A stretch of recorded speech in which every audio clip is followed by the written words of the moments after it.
Welcome to my classroom. This is your teacher, Ma'am Su. So today, you will learn how to graph polynomials. Step 1, find the x and y intercept. So take for example, we are asked to graph f of x equals x cubed minus 3x squared minus x plus 3. So getting the x-intercept, so that means those are the roots of the polynomial functions. So finding the roots, the last term is positive 3. So the factors are positive and negative 1, positive and negative 3. So the first thing that we will do is to get the numerical coefficient. Okay, in descending order. So the degree of the polynomial is 3. So our numerical coefficient is 1. Followed by x cubed is x squared. So the numerical is negative 3. So ang kasunod ng ating x squared ay x. Ang numerical ay negative 1. Ang kasunod ng x ay constant. So that is 3. So let us use negative 1 as one of the roots. Okay, so bring down 1. So yan, naibaba natin yung 1. So yun yun. Then, imumultiply natin itong ating 1 sa ating negative 1. Okay, so multiplying 1 by negative 1. So that is equals to negative 1. So ipa-plus natin ito, plus natin yung negative 3 at saka negative 1. So kapag inad natin, we have negative 4. Okay? So then we will multiply this negative 4 times negative 1. So the answer is 4. Then we have to add negative 1 plus 4. So negative 1 plus 4, the answer is 3. Okay, so multiply this 3 by negative 1, the answer is negative 3. So taking the sum of 3 plus negative 3 is equal to 0. So that means one of the root is negative 1. Okay, so let us use 1 as one of the roots of this polynomial. Okay, so ibaba uli natin yung ating 1. So ito, bring down natin yung 1. So we have 1. Then multiply this 1. 1 times 1, the answer is 1. Okay? So, we will get the sum of negative 4 plus 1. The answer is negative 3. Okay? So, negative 3 times 1, that is equals to negative 3. So, 3 plus negative 3 is equal to 0. Since ang natitira na sa atin ay dalawa na lamang, ibig sabihin, we can write that as a binomial. So we have x minus 3, equate that to 0. X minus 3 equals to 0. So x equals 3. So therefore, ang ating x-intercepts are negative 1, 1, and 3. Okay, so to find the y-intercept, so that is the constant on our given polynomial function. So, ito yung constant natin. Okay, so ang constant natin ay 3. Therefore, the y-intercept is 3. So if we will make a table, so ang kapartner ng ating x-intercept ay 0. So we have -1 and 0. So we have 1 and 0. So 3 and 0. So yun yung ating mga x-intercept. Ibig sabihin, ang y natin ay 0 sa ating x-intercept. Kapag naman y-intercept, ang x natin ang 0. Then, yung ating value ng y, we have -3. Getting the x and y intercept, ang step 2 natin ay determine the other points of the graph. So, ibig sabihin, kukuha tayo ng numbers na lower than the x-intercept, in between the x-intercept, at greater than 1 ng ating x-intercept. Okay. So, sa ating polynomial function ng f of x equals x cubed minus 3x squared minus x plus 3. So, kanina, ang ating pinakamababang x-intercept ay -1. Kaya yung lower than that, x is -2. So, using synthetic division, getting the numerical coefficient of the given polynomial, we have 1, -3, -1, and 3. Okay, so we will use -2.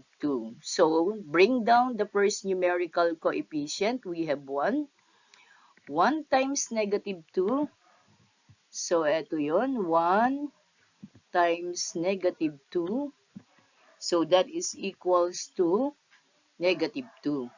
So, i-add natin ngayon yung -3 plus -2, that is equals to -5. So, multiply -5 by -2, that is equals to 10. So, -1 plus 10, that is equals to 9. So, pag inad yan, ang sagot natin ay 9. Then, we will multiply this 9 by -2. So, the answer is -18. So, -3 plus 3, So, 3 plus -18, that is equals to -15. So, ibig sabihin, kung ang x natin ay -2, ang value ng y natin ay -15. So, eto yung value ng y natin. Okay? So, ang x na in between the x-intercept ay +2.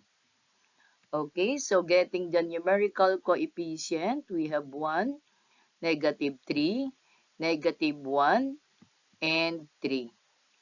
Okay, so we have 2. Bring down the first numerical coefficient. So we have 1. 1 times 2. So multiply natin ito. 1 times 2. That is equals to 2. Then take the sum. -3 plus 2. That is equals to -1. So, i-multiply natin ngayon itong -1 sa 2, that is equals to -2. -2, i-add natin sa -1, yan. So, ang sagot ay -3. Okay, so multiplying this -3 by 2, that is equals to -6. Okay, adding 3 plus -6. So, the answer is -3. So, ibig sabihin, kung ang x-intercept natin ay 2, therefore, ang value ng ating y ay -3. So, kung ang x natin ay 2, ang ating y ay -3. Okay, so ang greater than ng ating x-intercept ay 4.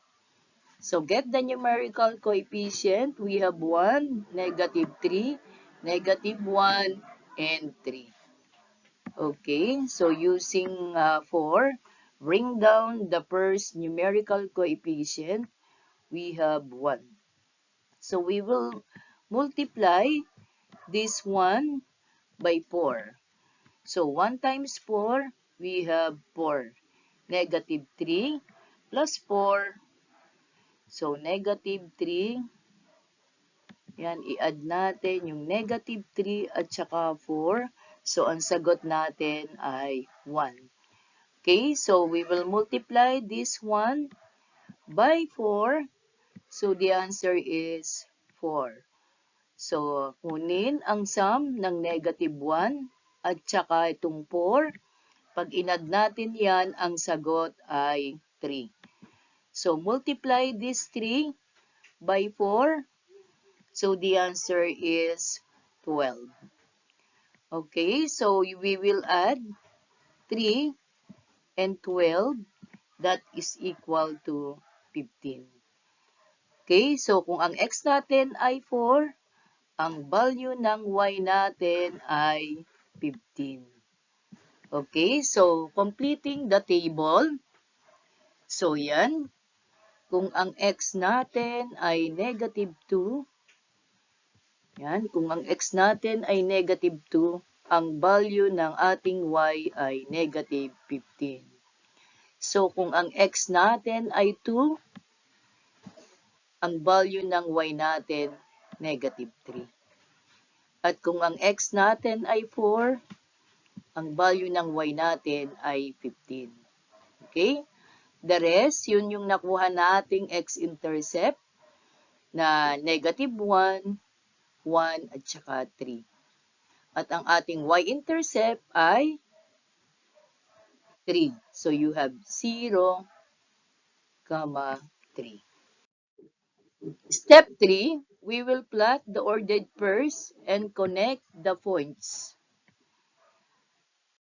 Okay, so we are asked to graph f of x equals x cubed minus 3x squared minus x plus 3.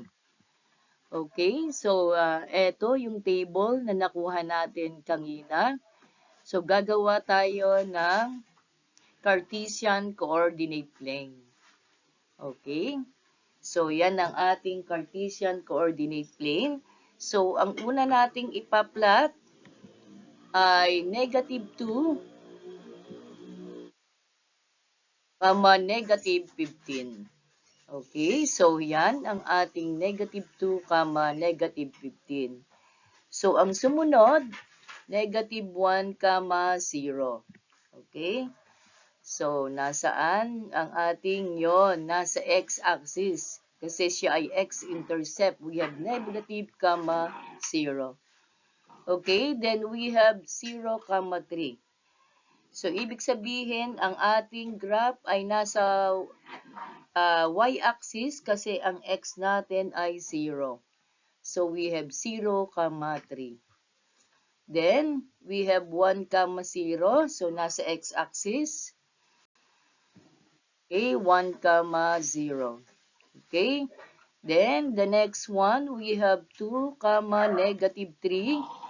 So, 2, -3. Yan. Nasa quadrant 4. Then, we have 3, 0. So, nasa x-axis uli ang ating point. So, we have 3, 0. Then, the last one, we have 4, 15. Okay. So, yon nasa quadrant 1 kasi both positive. Then, i-connect natin yung ating graph. Ayan, mag-start tayo sa -2, 15 followed by -1, 0. So, this will be the graph of f of x equals x cubed minus 3x squared minus x minus 3. Okay, thank you for watching. Have a nice day.